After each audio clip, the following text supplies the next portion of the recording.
Hello guys, welcome to my YouTube channel bio with chemistry. चलो हम लोग 13 chapter तक पढ़ चुके हैं। अब आते हैं 14 चैप्टर स्पाइसन इन प्लांट। और अभी तक अगर आपने नहीं सब्सक्राइब किया है तो कर लो। अगर फर्स्ट टाइम दिख रहे हो भाई तब तो जरूर मैं बोलूँगा कि बहुत ही बेनिफिशियल है। आप करो और आपके साथ मेरे को रिवाइज करना है, मतलब एनसीईआरटी, और मैं करवाऊंगा और 300 प्लस क्वेश्चन आएंगे। मैं ऐसे ही नॉर्मली पढ़ के दिया था एनसीईआरटी, केवल तब आए थे मेरे फर्स्ट बार में 295। वो भी कहोगे तो मैं कभी अपलोड कर दूंगा, वो भी मैं आज देख रहा था।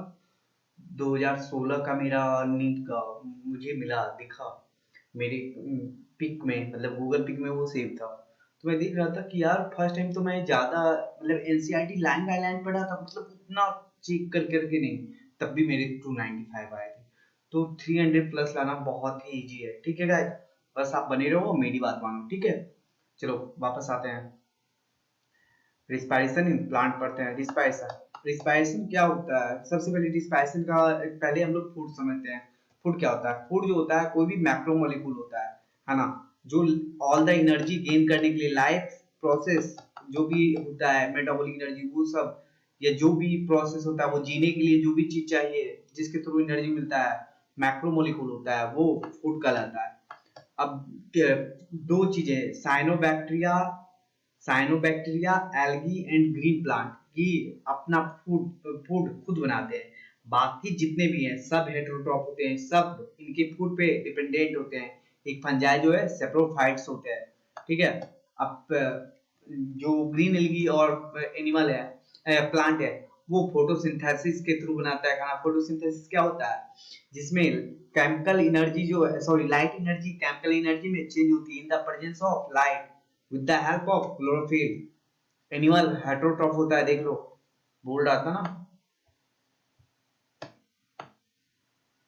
हेटेरोट्रॉफ होता है, ठीक है।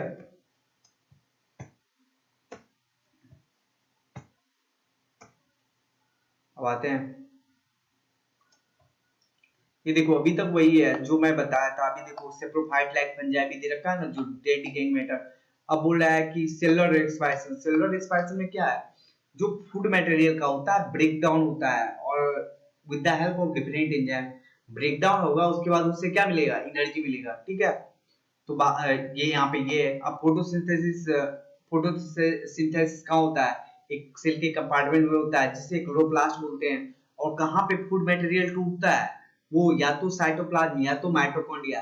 फोटोसिंथेसिस में छोटा मॉलिक्यूल मिलके बड़ा मॉलिक्यूल बन रहा था, 6CO2 plus 6 water, 6CO2 plus 12 water मिलकर के C6H12O6 6H2O and 6O2 plus energy नहीं, क्योंकि वो छोटा से बड़ा बन रहा था, एनाबॉलिक रिएक्शन है और एनर्जी चाहिए था, लाइट एनर्जी, है ना। और इसमें जो है बड़ा मॉलिक्यूल ग्लूकोज या फैट या प्रोटीन मिलकर के छोटे मॉलिक्यूल में डिवाइड होगा, इससे एनर्जी मिलेगा। और ये एनर्जी कैसे होता है? देखो कार्बन कार्बन जो भी होता है, मेनली जो होता है बायोमैक्रोमिल, वो कार्बन हाइड्रोजन ऑक्सीजन से, ये तीनों तो रहेगा रहेगा कोई भी मॉलिक्यूल में।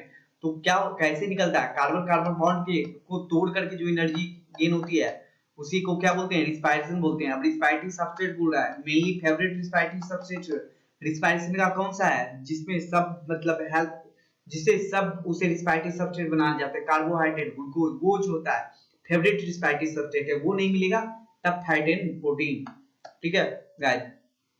आ जाते हैं, ATP act as energy currency of the cell, बहुत बार पूछा गया, बहुत बार पूछा गया, ध्यान रख लेना, बहुत बार पूछा गया है। यहाँ पे पूछ रहा है कि प्लांट ब्रीथ अगर करता है तो हाँ करता है, लेकिन इसमें बोल रहा है कि उसमें एनिमल जैसे कोई ऑर्गन क्यों नहीं होते?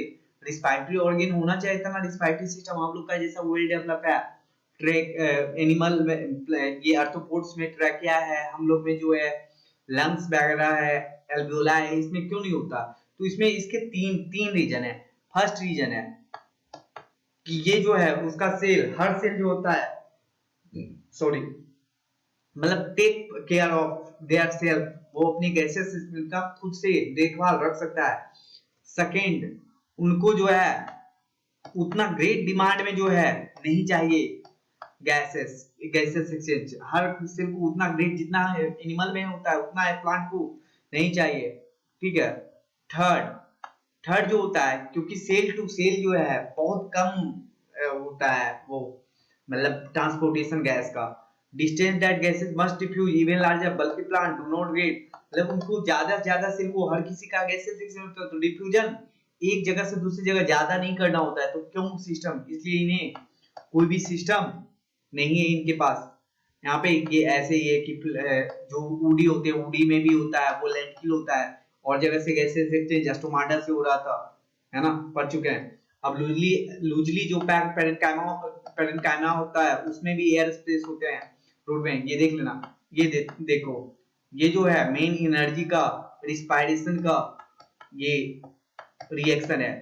एक ग्लूकोज ऑक्सीजन के परजेस में इसका कंबसन हुआ तो 6CO2 6H2O and 686 kilo calorie, 686 kilo calorie energy बनाता है, ठीक है। अब ड्यूरिंग रिस्पायरेशन क्या हो रहा था, ऑक्सीजन यूटिलाइज हो रहा था ना O2 के प्रेजेंस में, और निकल के आ रहा था कार्बन डाइऑक्साइड, वाटर और 686 किलो कैलोरी। अब यहाँ पे there are sufficient reason believe that, अब यहाँ पे बोल रहा है कि ये जो है सबसे पहले जो हमारा जीवन था, लाइफ स्टार्ट हुआ, वो सेल प्लानिट पे आया, वो कैसा था, ऑफ कोर्स वैसा सेल हुआ होगा जिसे ऑक्सीजन का, मतलब जिसमें रिस्पायरेशन ऑक्सीजन के प्रेजेंस में नहीं हुआ होगा, विदाउट ऑक्सीजन होगा। ये देखो यहाँ पे जितने भी लिविंग बींग्स हैं, चाहे एरोबिक रहे चाहे एनारोबिक रहे, चाहे वो एरोबिक रहे, चलो अभी 5 मिनट अच्छे सुन लो, जितने भी जितने भी ऑर्गेनिज्म है अर्थ पे, जो भी रिस्पायरेशन करता है, चाहे वो एरोबिक करे या एनारोबिक करे, प्रेजेंस ऑफ ऑक्सीजन में करे या अब्सेंस ऑफ ऑक्सीजन में करे, सब में एक पाथ कॉमन होता है, वो होता है ग्लाइकोलिसिस। ग्लाइकोलिसिस होगा, और ये जो होता है ग्लाइकोलिसिस कंप्लीट ब्रेकडाउन ऑफ नहीं होता है, इसमें पार्शियल ऑक्सीडेशन होता है, पार्शियल ऑक्सीडेशन ऑफ ग्लूकोज।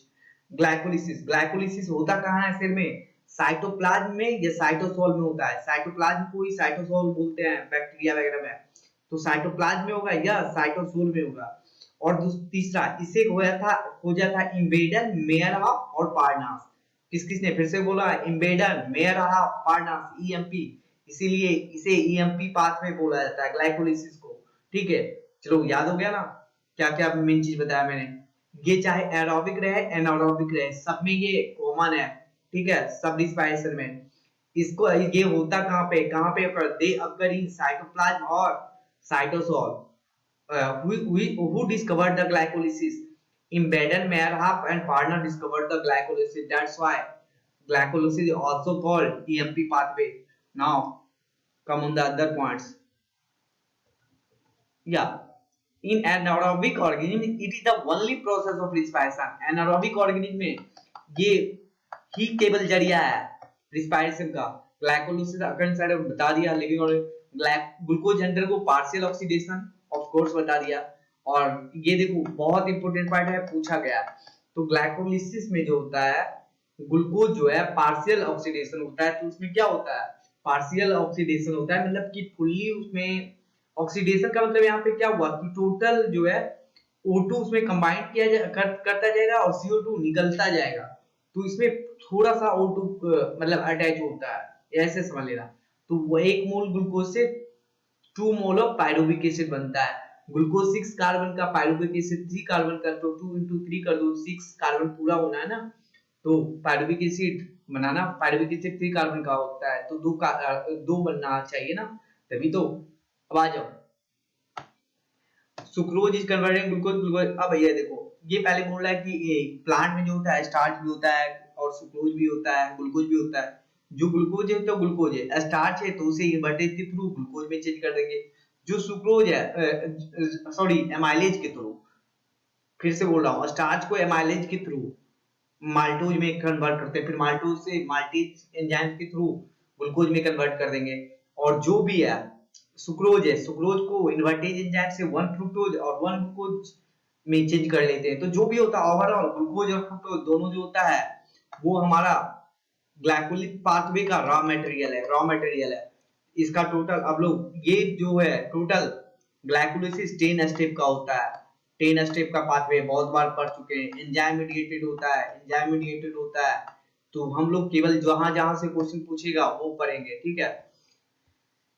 यहाँ पे देखो, ग्लूकोज 6 से ग्लूकोज 6 फॉस्फेट बन रहा है, 1 एटीपी यूज हो रहा है, 1 एटीपी गिनते जाओ, पहले यहाँ पे लिखते जा रहे हैं, यूज भी लिखते जा रहे हैं, और जो फॉर्म होगा वो भी लिखते जा रहे हैं, ठीक है ना, कैलकुलेट करेंगे भाई। इसीलिए ग्लूकोज से ग्लूकोज 6 फॉस्फेट में 1 एटीपी यूज हो गया, 1 एटीपी यूज हो गया। ग्लूकोज तो यहाँ पे एंजाइम जो है हेक्सोकाइनेज यूज होता है, पूछा जा चुका है। ग्लूकोज 6 से ग्लूकोज 6 फॉस्फेट में हेक्सोकाइनेज यूज होता है, फिर ग्लूकोज 6 फॉस्फेट से फ्रुक्टोज, ग्लूकोज और फ्रुक्टोज आइसोमर्स है ना, तो इस वजह से यहाँ पे जो एंजाइम यूज होता है आइसोमेरिजर, आइसोकाइनेज होता है, आइसोमेरेज याद रखना, आइसोमेरेज होता है। फिर फ्रुक्टोज 6 फॉस्फेट से फ्रुक्टोज 1,6 बाइफॉस्फेट।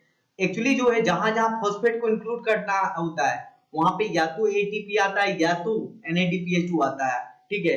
तो यहाँ पे फिर से एटीपी आ गया तो यूज हो गया, यानी कि 2 एटीपी यूज हो गया।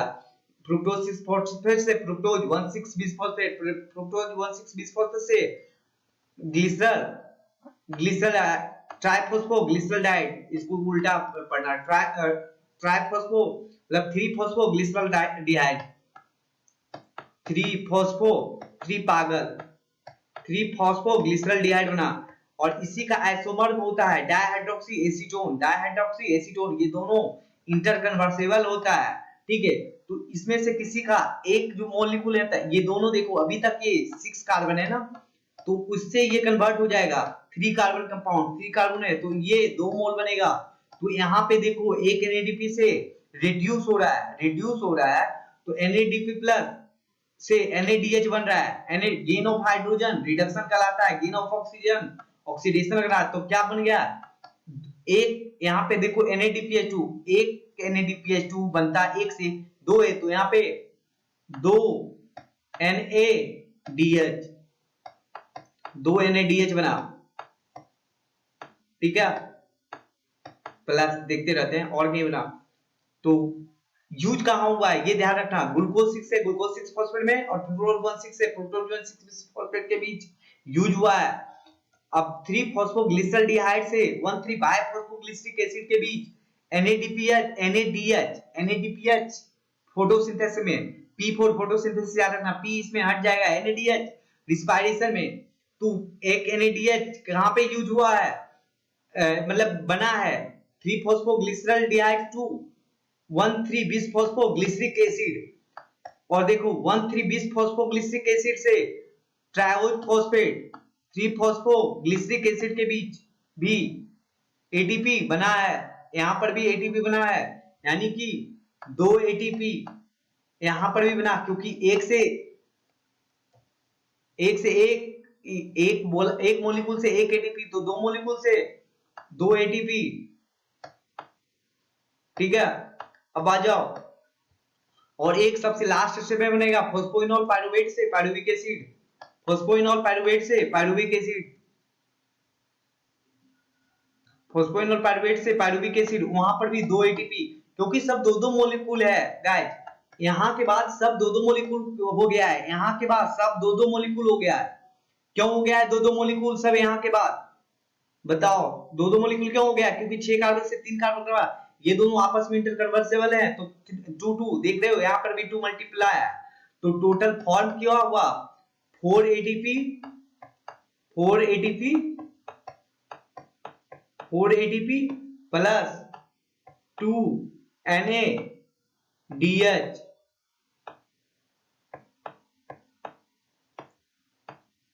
यूज कितना हुआ, यूज हुआ था 2 ATP यूज हो गया था, तो 2 इसमें माइनस कर दो, यूज 2 हुआ था ना गाइस, इसके ग्लूकोज से ग्लूकोज 6 फॉस्फेट, फ्रुक्टोज 6 फॉस्फेट से फ्रुक्टोज 1,6 बिसफॉस्फेट के बीच, तो वहां पे क्या हो गया 4 ATP में 2 ATP माइनस चल गया, तो टोटल जो है नेट कितना आया, नेट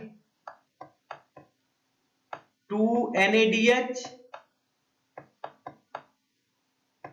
2 NADH एंड 2 ATP।